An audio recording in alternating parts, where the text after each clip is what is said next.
Hello, friends. If you're new to my channel, welcome. If you are a fan or a subscriber, welcome back, and thank you for your patronage. Today we are going to be talking about a very weird topic that can only be found in the evangelical world, and that is the rapture. So get your popcorn, strap in, and here we go. I am going to try my hardest not to laugh during this presentation, but there is so much craziness in this idea that I am not so sure I'm going to succeed. Imagine, if you will, that you're little, and since I'm a woman, I'm going to use a little girl. I am a little 10-year-old girl, or you are a little 10-year-old boy, whichever you prefer, and you come home and your mom and your brothers and sisters are nowhere in sight.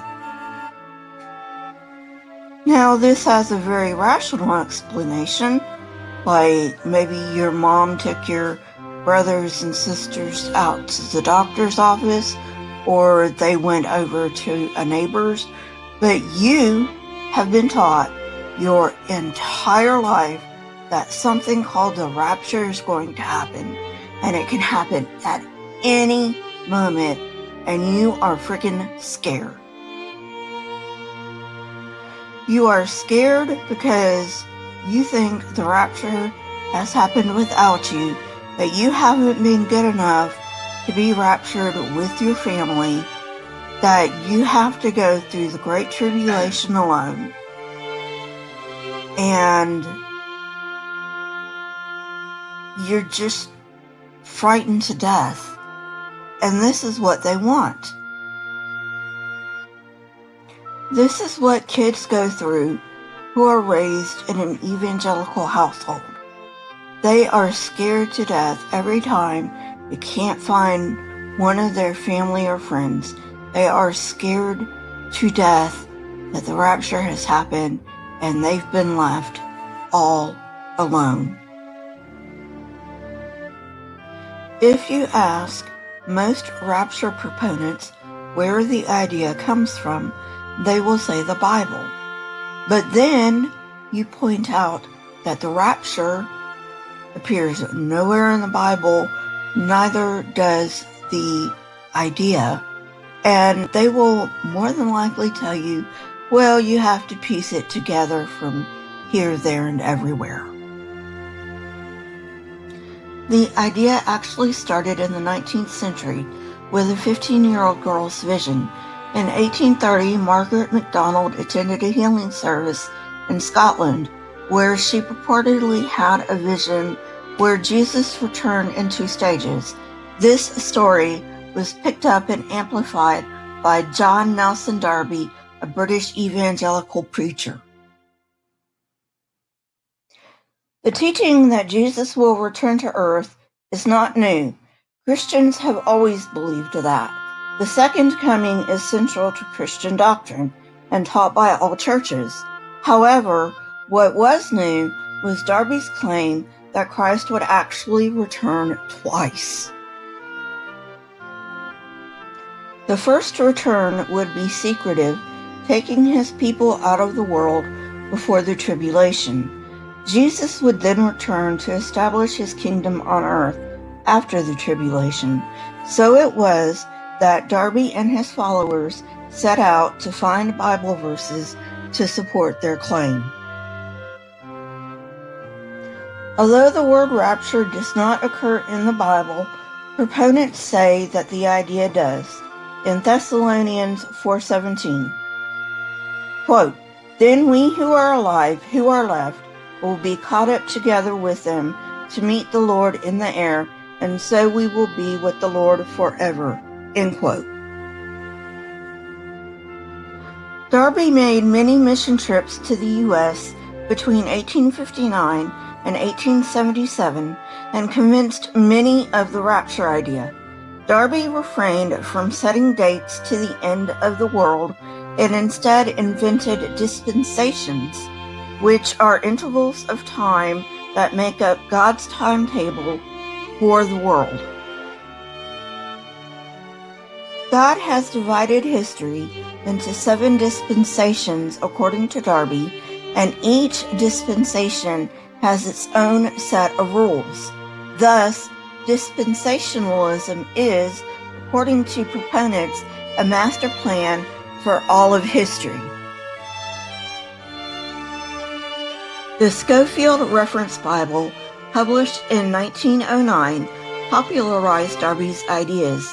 According to Darby, God's entire end times plan is based on Daniel 9:25-27. Most scholars agree that Daniel is describing the time when Antiochus Epiphanes desecrated the Jewish temple in 168 BCE. However, Darby insists that the final 70th week, along with the desecration of the temple, hasn't happened yet.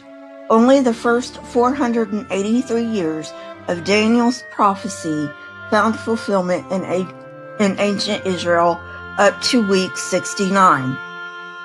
What happened to week 70 then? If you believe the dispensationalists, God, quote-unquote, paused this prophecy because the Jews did not crown Jesus as their Messiah. So, God was forced to stop the prophecy and alter his plans. This entailed starting another dispensation of human history.